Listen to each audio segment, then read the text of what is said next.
Hello, and welcome to the Giving Voice to Depression podcast. We are your co-hosts, Bridget and Terry. Each week, through intimate, candid conversations with guests, we explore different perspectives on and experiences of depression. We keep it real because the illness is real. We keep it hopeful because there truly is hope, in spite of what depression tells you. We are not experts or therapists. We are sisters and best friends who live with depression and have interviewed hundreds of other people who do as well. We've learned that hearing others speak openly and without shame about their experiences makes it easier to believe depression is a common and treatable illness, not a personal failing. You are far from alone. Hello, Bridget. Hi, Terry. Do you remember Venn diagrams from school? I do. There were a number of circles, often 3, in sort of a clover shape with a shaded area in the middle where they overlapped. That is the blueprint for today's episode, which is the second of 4 we're producing this year in collaboration with the WISE Initiative for Stigma Elimination, an outreach of Rogers Behavioral Health, focusing on the intersectionality of mental health, race, and trauma. This week, we're exploring the impact of family trauma specifically. Our guest is Trony Small, who agreed to share his story, his brother's story, and his family's story in the hopes of raising awareness and encouraging listeners to not only start conversations about mental health and mental health challenges, but to work toward making diagnosis and treatment more accessible and acceptable. Here is Trony giving his voice to depression.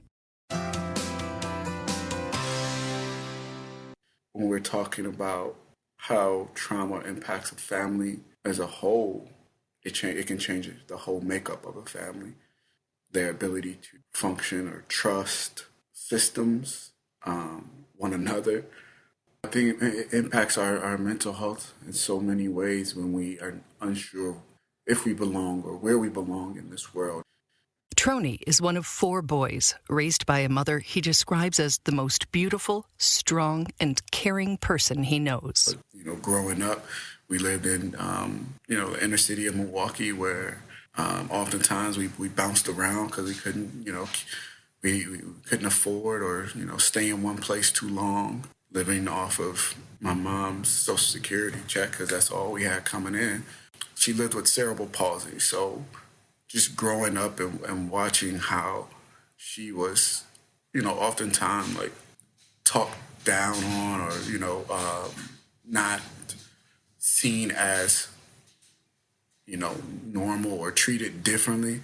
And she did everything in her will, her power, to let everybody know that she, deserved to be treated just the same.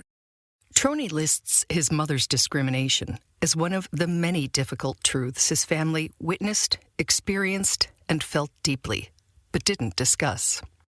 Again, we never talked about how that impacted my mom, and she never really wanted us to know truly how it did, but it hurt us to know that people treated her differently, saw her differently. Trony says that at a young age, he and his brothers experienced the trauma of loss, a lot of loss.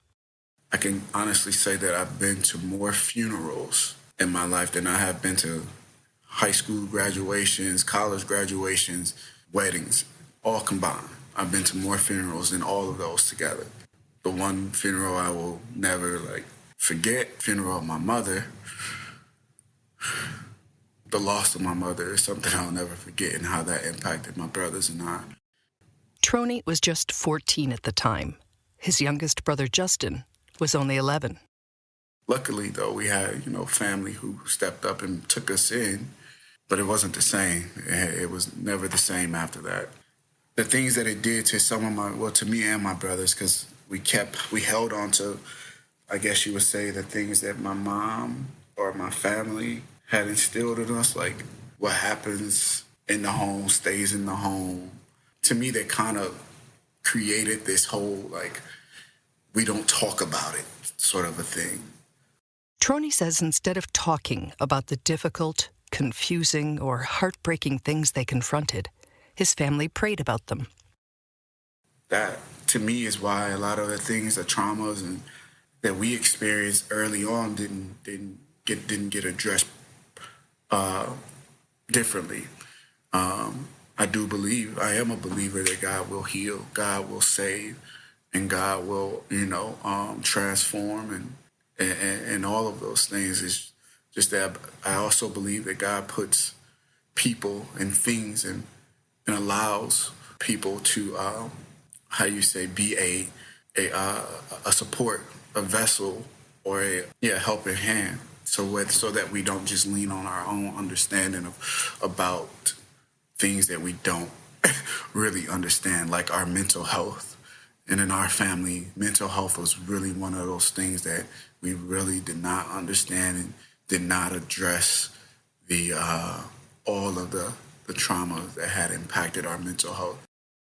Shortly after their mother's death, Trony wrote a poem titled Me and Mine. And Me and Mine was all about me and my brothers. I would say our names. I was Trony, a.k.a. Knowledge. And then Amos, my other brother, he was a.k.a. Strength. Then Seville was a.k.a. Courage. And Justin was a.k.a. Faith. And you put us all together, and to me that represent what my mom was, a woman of knowledge, strength, courage, and faith. And she would always ball her fist up. You can't see me doing it now, but whenever I say that, I always ball my fist up because that's what she was to us. She was like a mighty blow, and that's how her death felt to us as well, like a mighty blow. Trony says that mighty blow landed hardest on his youngest brother, Justin, who Trony describes as their mother's shadow. I mean, she cared for us all, loved us all, but, it's different. So that youngest one just tends to cling on a little bit closer, a little bit tighter. He took it hard, very hard. I didn't realize how hard until I started to learn more about trauma and loss and grieving. We couldn't do what my mom did, you know what I mean, and really care for him in the way that he needed. Because, again, Because you were children. We were children ourselves, right? And we didn't understand how this all... We knew it changed where we lived. We didn't know how it was going to change the makeup of our brains or how it was going to impact us emotionally. But it did. It did. It hit us all hard and differently. Justin was diagnosed with and bullied about a learning disability.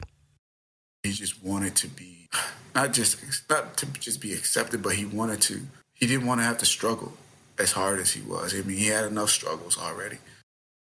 At age 16, Justin's struggles intensified, becoming more concerning and more difficult to understand. Trony says the family responded according to their understanding at the time. Not saying we took him light, we just didn't know how to address it, so we took him to church. We prayed. We got family to, surround him, and we prayed for him and for his mind, for his heart, for everything, for his soul, because we were afraid that we were losing him in that way. I believe that, it helped some. It definitely helped some. Or maybe it didn't. I don't know. Because when I think about it, I feel like he recognized that we were concerned for him, and he recognized that he needed to do something to stop us from being so concerned or looking at him differently. And I believe he just started to suppress or mask his illness, which at that time we didn't know it was an illness. Later, Trony reached out to someone he knew at NAMI, the National Alliance on Mental Illness. I can remember talking to my brother and trying to have those conversations with him about what I had learned about mental health and what it means to have a mental health condition. And if I didn't have that resource or, that support, I wouldn't have been able to have that conversation with him. His reply, well, there's nothing wrong with me. There's something wrong with the world. And I would have to agree. He's right.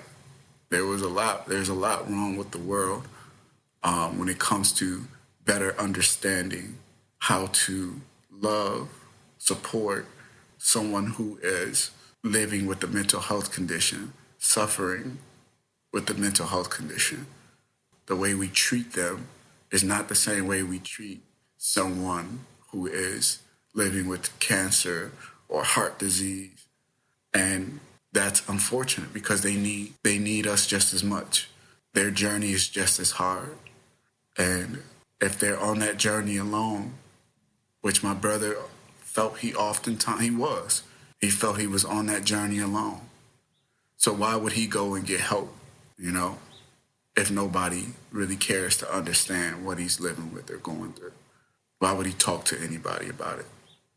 Years would pass before Justin, in what could be called a mental health crisis, called authorities. And they recognized that he was delusional, and he was taken to the mental health complex. That's when he was assessed and evaluated for his illness and was diagnosed with schizophrenia and bipolar disorder. It's not that he's crazy. It's not that he's, he has an evil spirit in him. It's not just those things. He has a chemical imbalance that is causing him to hear voices, see things, spiral into, a manic state. And without the proper help and support, those kind of things just get worse. It did. Just 5 months after Justin's diagnosis, Trony and his brothers suffered another mighty blow. The illness took over him, and he believed the only way to stop his suffering was to end his life. Justin died by suicide at age 23. Again, it still is one of those things that I feel like we could have done more, we could have done better, Trony now works to help other families know and do more and better. And these are the kind of things that we see and hear about often in our Black communities, that instead of reaching out to someone who may be exhibiting signs or symptoms of a mental health condition, we'll slap a label on them. We will, stay quiet about it. Oh, ain't nothing wrong with him. Be quiet. He all right. Instead of coming together and coming up with a plan on how we can support them, help them on their journey and address what they may be experiencing. Better understand, again, equip ourselves with the tools and information.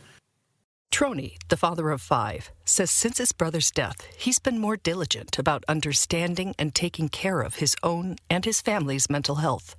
He believes the work we do under our own roofs is critical. But families exist in communities, societies, countries, and focus, prioritization, and access are needed at all levels for true and needed change to occur. The reason why we're not seeking help or getting help, there are lots of barriers for accessing those services, that can help promote healthier outcomes or better outcomes for people who are situated like my brother was. This is the impact of not having these tools and resources in our community. That's what probably frustrates me the most, too, when it comes to, when we talk about mental health. A lot of people will say, yeah, we're having the conversation. We're having the conversation. The conversation is good to have, but what action steps are we putting in place? And if it is such a, important issue, or if the concern is deep enough, why does it take so long to put the resources, the support, and in place? I don't know if I can say this on the air, but I know they say it always goes back to the dollar. Well, if that's the case, then that's why there's so many people in my community, I feel, who are suffering and continue to suffer because they don't have that kind of resource to just meet their own needs, mental health needs, because the bill is too high.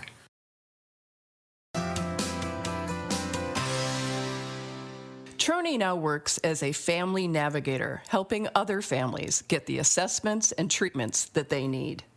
We will link to the Next Step Clinic, which is a collaborative program with Marquette University and Mental Health America of Wisconsin, a supporter of giving voice to depression.